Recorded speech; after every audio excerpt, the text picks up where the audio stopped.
தமிழகம் நேயர்களுக்கு அன்புடன் நம்மோடு மூத்த அரசியல் விமர்சகர் திரு ரவீந்திரன் துரைசாமி இணைந்திருக்கிறார். வாருங்கள் அவரோட பேசலாம். சார் வணக்கம். வணக்கம். 6 முன்னாள் அமைச்சர்கள் எடப்பாடி பழனிசாமியுடன் சேலத்தில் சந்தித்து ஒரு ஆலோசனை கூட்டம் நடத்தி இருப்பதாக தகவல். அது குறித்து நிறைய விஷயங்கள் பேசப்படுகின்றன. இணைப்பு குறித்து அவங்க பேசியிருக்காங்க, சசிகலாமா தான் அனுப்பி விட்டுருக்காங்க அப்படின்ற மாதிரிலாம் நிறைய பேச்சுக்கள் ஏற்பட்டு வருகின்றன. உங்களுக்கு எதுவும் தகவல் கிடைச்சதா? இரட்டை தலைமைங்கிறது ஒற்றை தலைமையானால் அது லாபம் கொடுக்குன்னு நினச்சாங்க. ஒற்றை தலைமை பலகீனமான தலைமையாட்ட ஆயிடுச்சு. குறிப்பாக இரட்டை தலைமையில் ஓபிஎஸ் இருக்கும்போது தென் மாவட்டங்களில் கிடச்ச 30 லட்சம் வாக்கில் இன்றைக்கி 15 லட்சம் போய் வெறும் 15 லட்சம் தான் கிடச்சிருக்கு. பாதியாக தென் மாவட்டத்தினுடைய செல்வாக்கு ஏற்கனவே குறைவாக இருந்தது. அந்த செல்வாக்குலேயும் குறைவாக ஒரு 15 லட்சம் வாக்கு தென் மாவட்டங்களில் போயிட்டுங்கிறத இன்றைக்கி ஓபிஎஸ்ஸே தன்னோட அறிக்கை மூலமாக தெளிவுபடுத்தியிருக்கிறாரு. நம்மளும் அதை பார்த்தா சரியாகவே தெரியும். எடப்பாடி போட்ட கணக்கு ஒன்று, நடக்கிறது இன்னொன்று. பன்னீர்செல்வத்தை நீக்கிட்டா அது பிற ஜாதிகள்லாம் தனக்கு சப்போர்ட் பண்ணிடுவாங்கங்கிறத அவர் நினச்சார். அந்த இடத்துக்குள்ளே நாம் தான் பாசிட்டிவ் சோஷியல் ஜஸ்டிஸ் சொல்லக்கூடிய நாம் தான் எந்த ஜாதியும் இலவச ஓட்டாட்டு இருக்கக்கூடாதுன்னு யாதவர், தேவேந்திர குல வேளாளர், நாடார் எல்லாத்துக்குமே நாம் முன்னெடுத்து ஒரு பிரச்சாரத்தை பண்ணணும். குறிப்பாக நாடார்கள்ட்ட பெரிய அளவுக்கு ஒரு பிரச்சாரத்தை பண்ணணும். அந்த பிரச்சாரத்தின் விளைவு கன்னியாகுமரி மாவட்டத்தில் 4% வாக்குகள் தான் போலரைசேஷனால் அதிமுக பெற்றிருக்கு. ஜெயலலிதா உயிரோடு இருக்கும்போது 18 வரை வந்தது. இப்போ கன்னியாகுமரி தொகுதியில் மட்டும்தான் 15,000 வாக்கு பெற்றிருக்கு. அதுவும் தலவாய் சுந்தரம் ஒரு முக்கிய காரணம். 10 வயசு அது பார்த்துட்டு இருக்கும்போது அது தெரிய வருது. திருநெல்வேலியில் 8% தான் பெற்றிருக்கிறாங்க. திருநெல்வேலி, ஜிஆர் ரெட்மண்டு, நாஞ்சில் மனோகரன் இவங்கெல்லாம் எம்ஜிஆர் காலத்தில் 77 வெற்றி பெற்ற திருநெல்வேலி பாளையங்கோட்டை இங்கேருந்து வெற்றி பெற்றவங்க. அங்கே இன்றைக்கி வெறும் 8% வாக்கு தான் பெற்றிருக்குதுன்னா எம்ஜிஆருக்கு செல்வாக்கு எங்கே போச்சு, ஜெயலலிதா எங்கே போச்சு, ரெட்டாலை எங்கே போச்சு? எடப்பாடி பழனிசாமியோட மறவர் முக்குலத்தோருக்கு எதிராக பிற ஜாதிகள் ஆதரிப்பாங்கங்கிற அந்த கணக்கு தப்பு கணக்காக போச்சு. களத்தில் பாசிட்டிவ் சோஷியல் ஜஸ்டிஸ், நேர்மறை சமூக நீதி, தேவருக்கு எதிராக நாடார் இலவச ஓட்டு போடக்கூடாது எடப்பாடிக்குங்கிற எங்கள் பிரச்சாரம் பெரிய அளவு எடுபட்டு தூத்துக்குடியில் கூட ஒரு 10% அளவுக்கு தான் அதிமுக இருக்குது. ஒரு தேமுதிக புதிய தமிழகம் கூட்டணியால் கொஞ்சம் கூடுதல் ஓட்டு வந்திருக்குது. விளாத்திக்குளம், ஒட்டப்படாரம், கோயில்பட்டினாலும் கூட அதிமுகவுக்கு பேஸ் ஓட்டு அங்கே ரொம்ப கம்மி. இது புதிய தமிழகம் அன்று தேமுதிகவுக்கு திருநெல்வேலியில் ஓட்டு இல்லாததுனால 8% நின்று. இதே நீங்கள் தாண்டி போனீங்கன்னா ராமநாதபுரத்தில் 9%, தேனியில் 13%, மதுரையில் 3வது இடம். இப்படி அதிமுக தென் மாவட்டத்தில் முக்குலத்தோர்கிட்ட பெரிய அடி வாங்கிட்டு ஓபிஎஸ்ஸை நீக்கினதான் ஒரு காரணம். ஏற்கனவே தினகரனை நீக்கிறது தான் ஒரு காரணம். இதை தாண்டி இலவசமாக பிற ஜாதிகள் ஓட்டளிப்பாங்க, நாடார்கள் ஓட்டளிப்பாங்கிறதுல நாங்கள் களத்துக்குள்ளே பிரச்சாரம் பண்ணி எடப்பாடியோட அந்த தப்பு கணக்கை நாங்கள் முறியடிச்சிட்டோம். இதை தாண்டி நீங்கள் பார்த்தீங்கன்னா சென்னையில், மத்திய சென்னையிலையும் தென் சென்னையிலையும் 3வது போயிட்டு அதிமுக. கோயம்புத்தூரில், கோவை, கோவை, பொள்ளாச்சி, நீலகிரியில் 3வது போயிட்டு அதிமுக.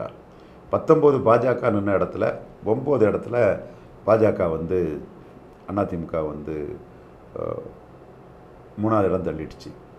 பாமக 10ல் 1 இடம் தருமபுரி மட்டும்தான் பண்ணிச்சு. பாமக இடத்துல எடப்பாடி 10.5 கொடுத்ததுனால பலம் பெற்றிருக்கார். அதற்கு மக்கள் தலைவர் எம்ஜிஆருக்கு செல்வாக்கோ, ஜெயலலிதாவின் செல்வாக்கோ, ரெட்டலையோ கொஞ்சம் கூட காரணம் கிடையாது. சேலத்தில் 38% வாக்கெடுத்த அதிமுக தான் திருநெல்வேலியில் 8% வாக்கெடுத்திருக்குது. ஸோ இவரோட தவறான ஆட்டத்தால், இவர் எடப்பாடி ஜெயிக்கிறதுக்காக பண்ண ஆட்டத்தால் வன்னியர்கள் வாக்கு வந்திருக்குது. ஆனால் ஒரு 120 தொகுதிக்கு இடையில் ஒன்றுமே அதிமுக இல்லாத ஒரு சூழ்நிலை, மிக மோசமான ஒரு சூழ்நிலையை பாஜக கிட்டே அவங்க அடைஞ்சிட்டாங்க. அப்போது நீங்கள் வெளியேற்றிய என்டிஏ கூட்டணியில் இருக்கக்கூடிய அதிமுக காரர்களான தினகரன், ஓபிஎஸ் இவங்க பாஜக ஆதரவாளர்கள் பேசப்படுறாங்க. உள்ளுக்குள்ளேயும் பாஜக ஆதரவாளராட்டு பலர் இருக்கிறாங்க. இப்போ சேலத்தில் வேலுமணி பெரிய வெற்றி பெற்றுட்டார். என்னமோ பாஜக இல்லாமல் சேலத்தில் வேலுமணி ஜெயிக்க முடியுமா? முடியாது. அப்போ எடப்பாடி தொடர்ந்து சொல்லக்கூடிய பொய்க்கதைகளை யாரும் எடுக்க தயாரில்லை. எல்லாத்துலேயுமே ஒரு நிலைப்பாடு வேணும்னு பார்க்குறாங்க. 10.5% எடப்பாடிக்கு நிலைப்பாடு இல்லை. 10.5 கொடுத்தது ஐயா எடப்பாடி பழனிசாமி தான். அது கொடுத்தனால நியர்லி 1 lakh ஓட் டிஃபரன்ஸில் எடப்பாடியில் ஜெயித்தார். சேலம், தருமபுரிக்குள்ளே 1-2 சீட்டு தவிர ஸ்வீப் பண்ணி எடுத்தார். ஆனால் இன்றைக்கி வந்து அந்த 10.5 கொடுத்தது சரின்னு ஒரு முடிவெடுத்து அதிமுக சொல்ல முடியாத அளவுக்கு 2 கட்டானா இருதலை கொல்லி எலும்பாட்டு திரிசரங்கு சொர்க்கத்தில் அதிமுக இருக்குது. ஜாதிவாரி கணக்கெடுப்புன்னு சொன்னால் கூட அதுலேயும் 4 politburo members, OPS, EPS, Dinakaran, Thangamani, Velumani எல்லாரும் இருந்து இதில் என்ன முடிவெடுக்கணும் கட்சின்னு ஒரு முடிவெடுத்து அறிவிக்க முடியாத ஒரு துர்பாக்கிய நிலைமையில் அதிமுக இருக்குது. தென் மாவட்டங்களில் பலவீனம் அடைஞ்சிட்டாங்க, சிட்டியில் பலவீனம் அடைஞ்சிட்டாங்க, மேற்கு மாவட்டங்களில் கோவை, நீலகிரி, பொள்ளாச்சியில் பலவீனம் அடைஞ்சிட்டாங்க. கொஞ்சம் ஒரு காடு ஒரு வன்னியர் பெல்ட்டுக்குள்ளே தான் ஒரு பெரிய பாமகவாக தான் அதிமுக இருக்குது. ஒரு பெரிய பாமகவாக தான் அதிமுக இருக்குது. It is a big PMK. அந்த மாதிரி தான் அதிமுக அன்றைக்கி இருக்கக்கூடிய நிலைமை இருக்குது. ஸோ இதை மாற்றி ஒரு ஒற்றை தலைமையில் அந்த கட்சி வருதோ அல்லது இரட்டை தலைமையில் வருதோ அல்லது ஒரு கூட்டிணைப்பு கூட்டு தலைமையில் வருதோங்கிற இது வந்து அதோட லீடர்ஸ் மத்தியில் ஒரு பெரிய ஒரு எண்ண ஓட்டம், ஒரு பெரிய ஒரு கட்சி அமைப்புக்குள்ள ஒரு ரீவாம் பண்ணணும். இல்லை அவங்க எண்ண ஓட்டம் வந்து எடப்பாடியை மாற்றணுமா இல்லை எல்லாத்தையும் ஒன்றிணைக்கணுமா? எல்லாரும் ஒன்றிணைக்கணும். எடப்பாடி தலைமை பொறுப்பில் இருக்கலாம். எடப்பாடி தலைமை பொறுப்பு இருந்தால் உருப்படாதுன்னு அவங்களுக்கு தெரியும். ஏன்னா எடப்பாடி தலைமை பொறுப்பில் இருந்தால் சசிகலா, தினகரன், பன்னீர்செல்வம் ஏற்றுக்கிட்டாலுமே முக்குளத்தோர் ஏற்றுக்க மாட்டாங்க. Mukkulathor politically vibrant community. இவங்க சொன்னாலே அவங்க ஏற்றுக்க மாட்டாங்க. ஸோ எடப்பாடி தலைமைங்கிறது அங்கே வந்து சாத்தியப்படாது. அதே போல் எடப்பாடி தலைமைக்கு வந்து கொங்கு வேளாளர் அல்லாதவங்க ஈரோடு கிழக்கு இடைத்தேர்தலில் இந்த ஜெனரல் எலெக்ஷனில் எதிராக ஓட்டு போட்டிருக்காங்க. எடப்பாடி தலைமைக்கு வன்னியர் அல்லாதவர்கள்லாம் எதிராக ஓட்டு போட்டிருக்காங்க. எடப்பாடி தலைமைக்கு வன்னியர் அல்லாதவர்கள் எதிர்ப்பு, கொங்கு வேளாளர் அல்லாதவர்கள் எதிர்ப்பு, நாடார்கள் எதிர்ப்பு, முக்குலத்தோர்கள் எதிர்ப்பு, பிராமணர்கள் எதிர்ப்பு. பிராமணர்கள் எதிர்ப்புக்கும் நியாயம் இருக்குது. ரவி கணேஷன் நினைக்கிறேன், பிராமண சங்க தலைவர், நம்ம தொடர்பில் இருக்கிறாரு. அவர் கொஞ்சம் பாசிட்டிவாக பிராமணர்களோட நலனை இது பண்ணுறாரு. பிராமணர்கள் இப்போ எடப்பாடி எதிர்க்க காரணம் என்னென்னா, அவங்க என்ன சொல்கிறாங்கன்னா, பிராமண சமுதாயத்தை சேர்ந்த ஒரு பாசிட்டிவாக இது பண்ணக்கூடிய நண்பர்கள் என்ன சொல்கிறாங்கன்னா, 10% எங்களை ஏமாற்றிட்டாரு. அஸ்வத்தாமன்னு ஒரு ஆர்எஸ்எஸில் உள்ள ஒரு வன்னியர் சமூக அட்வொகேட்டு இதற்காக ஃபைட் பண்ண அளவு கூட ஃபைட் பண்ணி கூட எடப்பாடி எங்களுக்காக எதுவும் பண்ணலை. மற்ற ஸ்டேட்லலாம் 10% அலோவ் பண்ணுறாங்க, இங்கே இவர் அலோவ் பண்ணலை. Stalin honest enemy. அவர் ஆனஸ்ட்டாக வந்து பிரின்சிபல்டாக சோஷியலி எஜுகேஷனலி பேக்வேர்டு தான், எக்கனாமிக் கிடையாதுன்னு சொல்லிட்டாரு. அப்போ இவர் அதுக்கு முன்னாடி இருந்த இவர் எங்களுக்கு கொடுத்துருந்தாருன்னா எங்களுக்கு இன்றைக்கி நிலச்சிருக்கும்ல. கொடுத்ததை யாரும் எடுக்க முடியாது. அவர் கொடுக்காம பாம்புக்கு தலையும் மீனுக்கு வாலையும் காட்டி எங்களை ஏமாற்றிட்டு போயிட்டார். 10% தமிழ்நாட்டில் இல்லாதது காரணம் எடப்பாடி பழனிசாமி தான். அது சீமானுக்காக அதை தடுக்கிற மாதிரி கிருஷ்ணசாமி போன்றவங்களாம் அதை கேட்டும்போது சீமானுக்காக தடுக்கிற மாதிரி ஒரு ஆல் பார்ட்டி மீட்டிங்கை போட்டு இவர் கட்சி கருத்தையும் சொல்லாமல் இவர் கருத்தையும் சொல்லாமல் பிராமண சமுதாயத்தை ஏமாற்றிட்டார். ஒரு சில பிராமணர்கள் கலைஞர் மேலே உள்ள காழ்ப்புணர்ச்சியிலும் வன்மத்திலையும் இவருக்கு ஆதரவாக இருக்காங்க.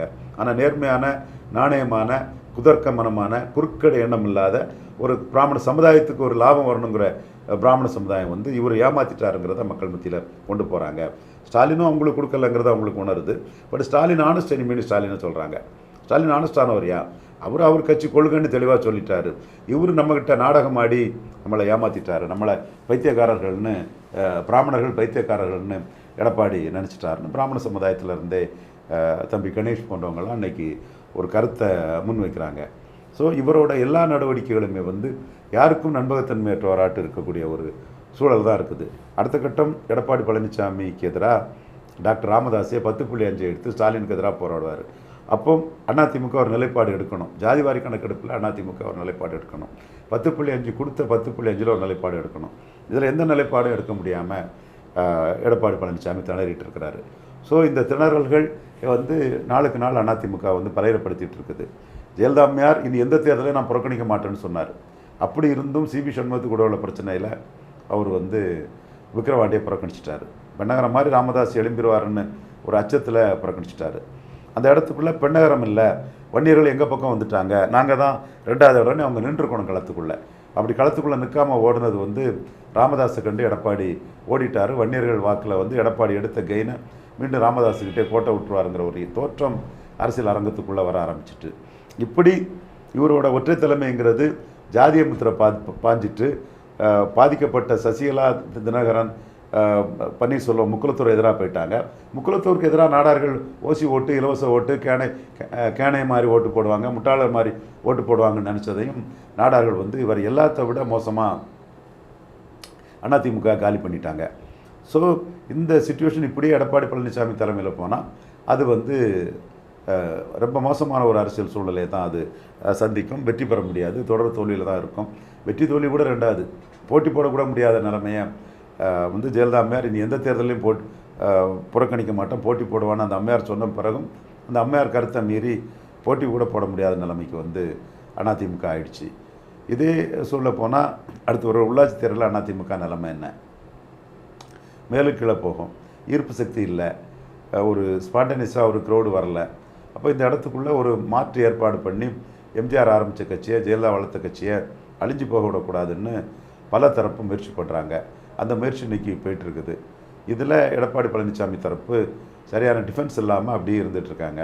ஒன்றுக்கு ஒன்று முரணாக இருக்கும் பாருங்கள். எடப்பாடியோட கருத்துக்களாக நீங்கள் பார்த்தீங்கன்னா, பன்னீர்செல்வம் ரெட்டலை எடுத்து போட்டிட்டார், அவர் எப்படின்னு கேட்குறாங்க. நீங்கள் கட்சியை விட்டு நீக்கின பிறகு ரெட்டலை எடுத்து போட்டிடாமலாம் இருப்பார். ஸோ இதுக்குள்ளே எடப்பாடிக்கிட்ட வந்து ஒரு கிளாரிட்டியும் இல்லை, என்ன செய்கிறதுங்கிறது எடப்பாடி குழம்பி போய் இருக்கிறார். இந்த குழப்பத்துக்கு இடையில் இவங்க எல்லாமே வந்து அதிமுக ஒன்றிணைங்கிற ஒரு கூட்டம் வந்து ஒன்றிணைப்புக்காக முயற்சி பண்ணிட்டு இருக்கிறாரு. என்னோட பார்வை எடப்பாடி பழனிசாமியை தவிர்த்துக்கிட்டு ஒன்றிணைக்க முடியாது.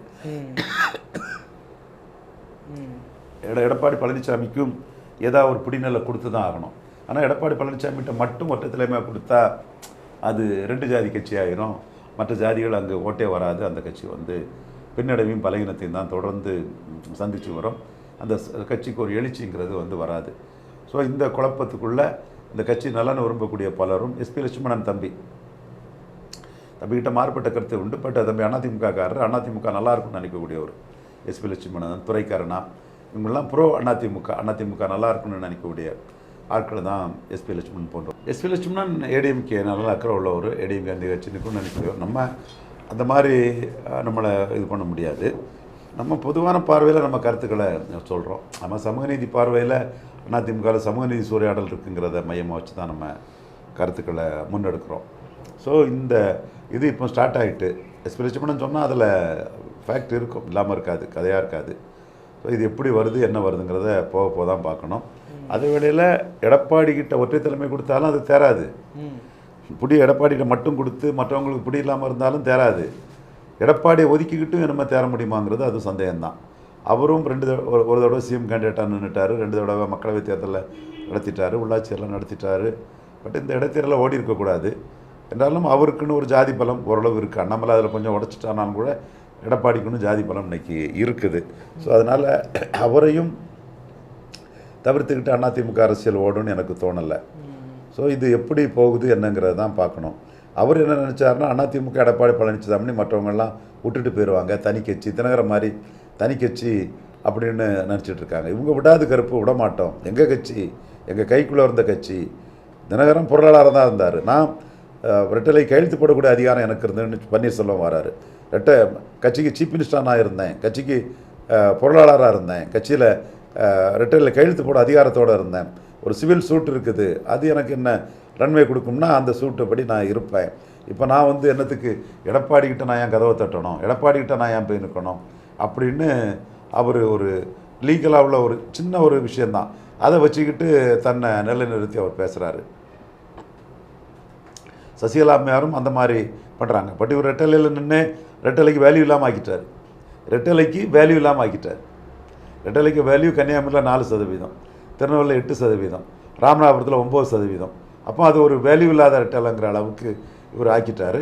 அப்போ மீண்டும் ரெட்டலைக்கு வேல்யூ கொண்டு வரவும் அதிமுகவுக்கு ஒரு எழுச்சி வரணும்னா பிரிந்தவர்கள் எல்லாம் ஒன்று கூடணும் அப்படிங்கிற அந்த இதை வந்து மருது அழகராஜ் போன்ற பலரும் அதை வந்து இது பெங்களூர் புகழேந்தி, கேசி பழனிசாமி ஒரு எம்ஜிஆர் தொண்டர், கேசி பழனிசாமி அதை எடுக்கிறாரு.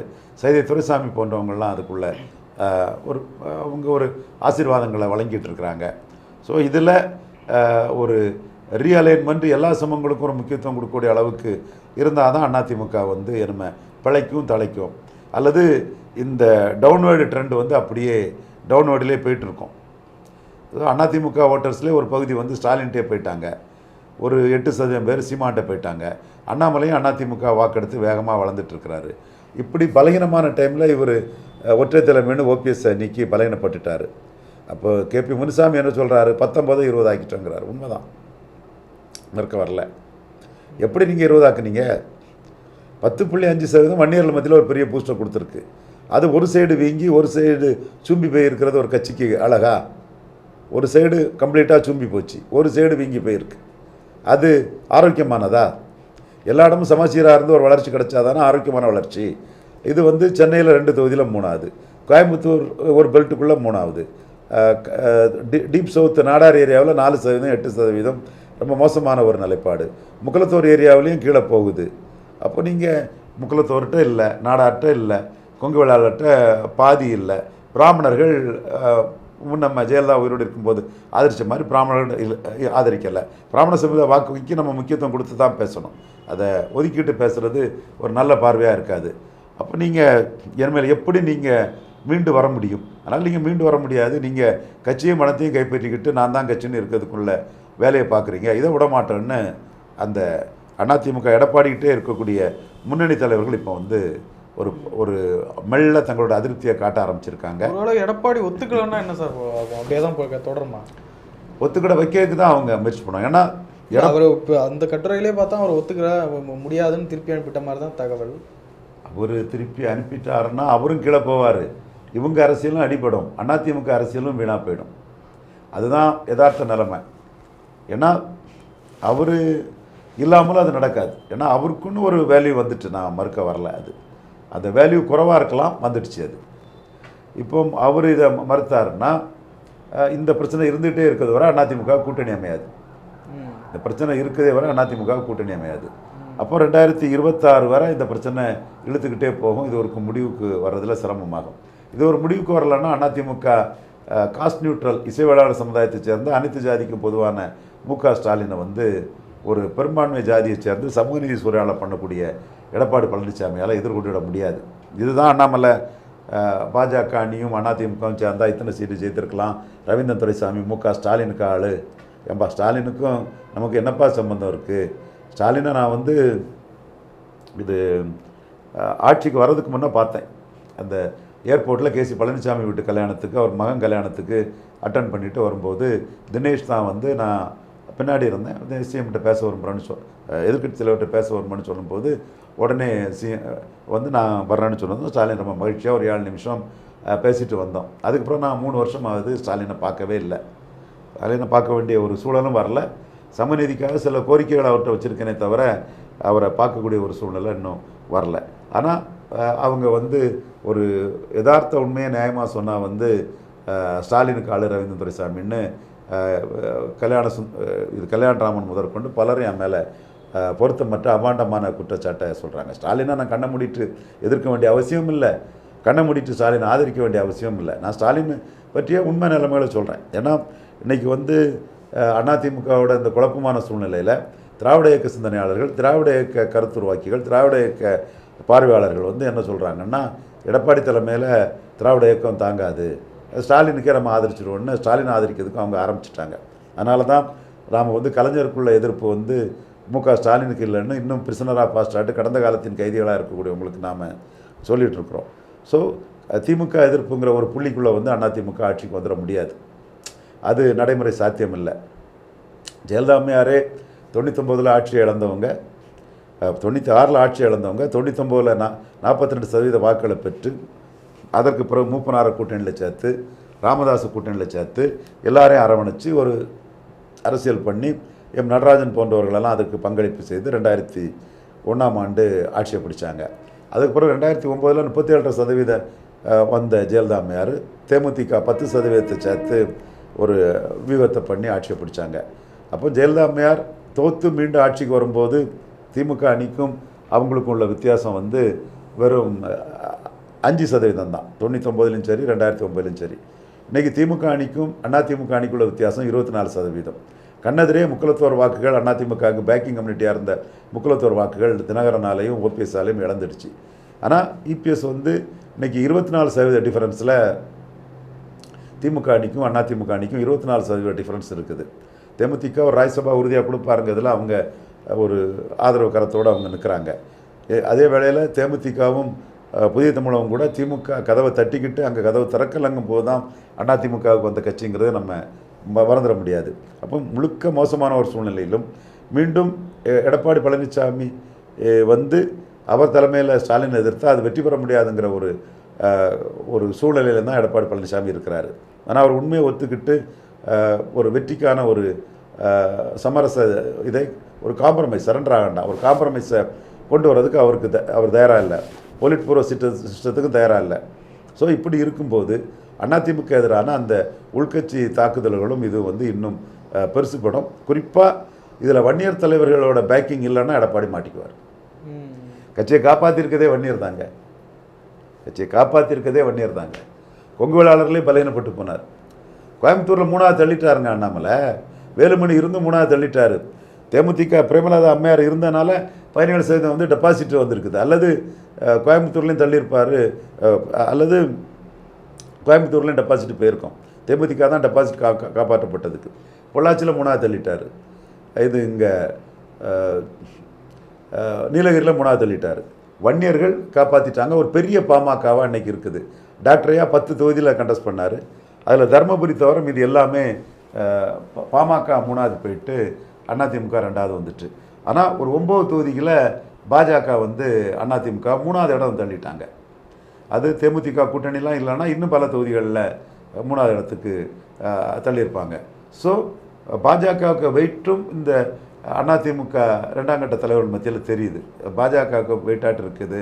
பாஜக இல்லாமல் சேலம் மன்னிக்கவும், பாஜக இல்லாமல் கோவை, நீலகிரி, பொள்ளாச்சியில் தேராது. மற்ற இடங்கள்லையும் பாஜக இல்லைன்னா 2ஆம் இடத்துக்கு தான் ஈரோடு, திருப்பூர், பொள்ளாச்சிக்குள்ளே ஒரு ஃபைட் இருக்கும்.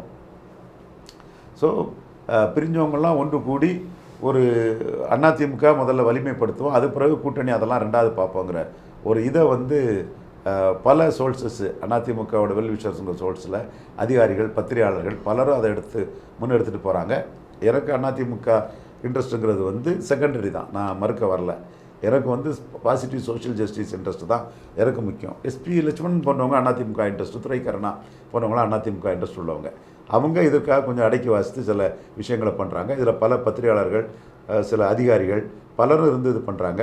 எடப்பாடி வந்து கொஞ்சமும் ஒரு இஞ்சியும் நகர மாட்டேன், நான் இன்னும் தோப்பேன், இந்த கட்சி என் கட்சி தான், கட்சியை பிடிச்சா போதும், ஆட்சியெல்லாம் ஒன்றும் தேவையில்லை, ஆட்சி வந்து 26 வரலன்னா 31 வரும், 31 வரலன்னா அதுக்கு பிறகு வரும், எப்போ வேணாலும் ஆட்சி வரட்டு, கட்சி யாங்கிட்ட இருந்தால் நான் தானே, 13 வருஷம் வனவாசம் போய் கருணாநிதி வரலையா, அதே மாதிரி நான் பார்த்துக்கிடுவேன்னு சொல்கிறாரு. கருணாநிதிக்கு ஈர்ப்பு சக்தி இருந்து 2வது இடம் அவர் தாங்கிறது உறுதிப்பட இருந்தது. எம்ஜிஆர் 30.3 எடுத்தார், கலைஞர் 24% வாக்கு எடுத்தார். மற்ற அதுக்கு கீழே தான் பாரா 16, மூப்பனார் 17 இருந்து அவங்க தேசிய கட்சிகள் அவங்க பலகீனம் அடைஞ்சாங்க. கலைஞர் வந்து மாற்று சக்தியாட்டு எழுப்பி வந்தார். இங்கே வந்து 24% வித்தியாசம், ஹெவி டிஃபரன்ஸ் இருக்குது. இந்த ஹெவி டிஃபரன்ஸை வந்து எடப்பாடியால் பிடிச்சிட முடியாது. 2024 விழுந்த ஓட்டு ஸ்டாலினுக்கு விழுந்த ஓட்டு தான். ஸ்டாலினை முன்னிலைப்படுத்தி தான் அந்த ஓட்டு வந்திருக்குது. இன்னும் சொல்லப்போனால் விளவங்கோட்டில் விஜய் வசந்தோட தாரகை கத்பட் அவங்களுக்கு வந்து வாக்கு சதவீதம் அதிகம். இது தருமபுரியில் 34% வாக்கு எடுத்தே திமுக ஜெயித்துட்டு. சப்போஸ் பாமகவும் அதிமுகவும் சேர்ந்திருந்தால் ஸ்டாலின் ராகுலை முன்னிலைப்படுத்தியிருப்பார், 50% மேலே போயிருக்கும். இதே மாதிரி தான் கோயம்புத்தூர் நிலவரம். ஸோ இங்கே கிடைச்ச ஓட்டு வந்து ஸ்டாலினை முன்னிறுத்தி கிடைச்ச ஓட்டு. ஸ்டாலின் 47% வாக்கில் இருக்கிறாரு. அப்போ இதை தோக்கடிக்கணும்னா அதிமுக பலப்படுத்தணும், 1-1 கொண்டு வரணும். 23, 18, 8 எல்லாமே சேர்ந்தால் தான் தோக்கடிக்க முடியும். அதை விட்டுட்டு மற்றதெல்லாம் பேசுகிறதுக்கும் எழுதுறதுக்குமே வந்து வசதியாக இருக்குமே தவிர மற்றபடி நடைமுறை சாத்தியப்படாது. அதற்கான விழுந்த அதிமுகவை வெற்றி பெற செய்வதற்கும், எம்ஜிஆர் புகழை காப்பாற்றுறதுக்கும், ஜெயலலிதா புகழை காப்பாற்றுறதுக்கும் பன்னீர்செல்வம் போன்றவங்கள்லாம் ஒரு முயற்சியை பண்ணுறாப்புல. அப்போ இவர் ஆணவமாக பன்னீர்செல்வத்தை கட்சியில் சேர்க்க மாட்டேன் அதெல்லாம் சொல்லும்போது அவர் நான் எங்கே உங்கள்கிட்ட கேட்டேன், நீங்களா கட்சி, தொண்டர்கள் தான் கட்சின்னு அவர் தொண்டர்களை முன்னிறுத்தி அவர் செயல்படுறாரு. சசிகலா அம்மையார் டூர் போக போகிறாங்க, பன்னீர்செல்வம் டூர் போக போகிறாரு. இப்படிப்பட்ட ஒரு சூழ்நிலை எடப்பாடிக்கு மிகப்பெரிய சிக்கலையும் நெருக்கடியும் கொடுக்கும். சீமான் காப்பாற்றுவார்னு நினச்சி சில முடிவுகளை எடுத்தார். சீமான் வந்து அது இந்த போராட்டத்துக்கு கூட திமுக எதிர்ப்போட சரின்னு சொல்லிட்டாரு. சீமானே வந்து 2 மடங்கு வாக்கு 26 எடுப்பேன்னு வாங்கி அடிக்கிறாரு. அது மட்டும் இல்லை சீன முங்கில் மாதிரி வளரும்னு சொல்கிறாரு. தன் தலைமையில் தான் கூட்டணின்னு சொல்லிட்டாரு.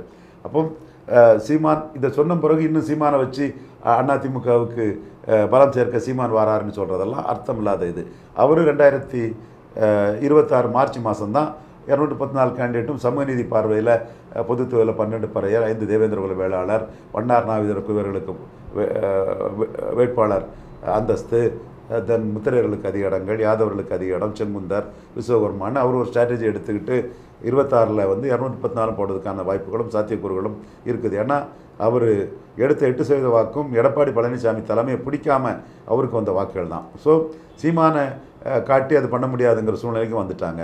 அதுவும் நம்ம கருத்து மோடி நிதிஷ்குமாரை ப்ரொஜெக்ட் பண்ண மாதிரி சீமானை ப்ரொஜெக்ட் பண்ண ஒரு வாய்ப்பு இருக்குன்னு சொல்லும்போது பலரும் இதில் பதறாங்க, நம்மளை கண்ட கோபப்படுறாங்க, கண்ணா பின்னாடி திட்டுறாங்க, எரிச்சலில் நம்ம மேலே கடும் எரிச்சல்லையும் கோபத்திலையும் இருக்காங்க. அவங்களால ஜீரணிக்க முடியல, தாங்க முடியல, ஐயோ ஐயோ ஐயோன்னு வாயால் வைத்தால அடிச்சுக்கிறாங்க. நம்ம ஒரு கருத்தை தான் சொன்னோம். ஏன்னா மோடி 14% பாஜக, 8% ஜேடியு நிதிஷ்குமார் வந்து ப்ரொஜெக்ட் பண்ணாங்க. அதே மாதிரி 8% சீமானை வந்து ப்ரொஜெக்ட் பண்ணலாம். ஏன்னா சீமான் நாளைக்கு 2029 சோனியா காந்தி கூட போயிட்டாருன்னா ராகுல் காந்திக்கு ஆதரவாக அறிக்கை பேசக்கூடிய ஒரு 8% வாக்கு எடுக்கிறவர், வெயிட்டான வாக்கு, ஸ்ட்ராங்கான வாக்கு, ஆம் ஆத்மி, பிஆர்எஸ், பகுஜன் சமாஜி போன்றவங்கள்லாம் பலகீனம் அடையும் போது வெயிட்டாக 2 மடங்கு வந்த வாக்குன்னு சொல்லும்போது அவர் மேலே பற்றுதல் உள்ள வாக்கு. அந்த வாக்கை 2029 சோனியா சைடு கொண்டு போயிட்டாருன்னா அது சிக்கலாகுங்கிறதுல மோடி வந்து அதை கவனமாட்டு பார்த்துட்ருக்காரு. சீமானை வந்து அவங்க ப்ரொஜெக்ட் பண்ணதுக்கான சாத்தியக்கூறுகளும் இருக்குதுன்னு நாம் சொல்கிறோம். அப்போ எந்த திசையில் போனாலும் எடப்பாடி பழனிசாமிக்கு எல்லாமே முட்டுக்கட்டையாட்டும், நகர முடியாட்டும், லாக் ஆகி தான் இருக்கிறாரு. என்றாலும் அவர் என்ன தான் தோத்தாலும் தொடர்ந்து தோப்பேன், களத்தை விட்டு ஓடுவனே தவிர எந்தவித சமரசத்துக்கும் வரமாட்டேன்னு அவர் பிடிவாதமாக இருக்கிறாரு. கட்சியை பிடிச்சா போதுங்க நிலைமையில் இருக்கிறாரு. இதுதான் யதார்த்த உண்மையாக இருக்குது. இன்னும் இந்த நெருக்கடிகளும் அதுகளும் தொடர்ந்துட்டு தான் இருக்கும். எடப்பாடியை டிஃபெண்ட் பண்ணக்கூடியவங்க கூட இப்போ அது முடியாமல் திணறாங்க ஊடகங்களில். இன்னும் இது வேகம் எடுக்கும். 2026 மார்ச்சில் தான் எல்லாமே முடிவுக்கு வரும். அதை மையமாக வச்சு தான் எல்லாமே வரும். அதுவரை இந்த குழப்பங்கள், இந்த பிரச்சனைகள், இந்த கூட்டணி வாய்ப்புகள் இது எல்லாமே ஓடிட்டுருக்கோம். எதுவும் உறுதியானதில்லை, யார் சொன்னதும் நிலையானதல்ல. பட் எல்லாரும் ஒவ்வொரு பார்வையில் பார்க்குறாங்க. நானும் என் பார்வையில் பார்த்து ஈர்ப்பு சக்தியற்ற சமூக நீதி சூடையாடக்கூடிய எடப்பாடி பழனிசாமிக்கு தலைமைக்கு பின்னடைவு தான் வருங்கிறத நான் ஆணித்தரமாக சொல்கிறேன். நிறைய விஷயங்களை போயிட்டு வந்தீங்க. நன்றி.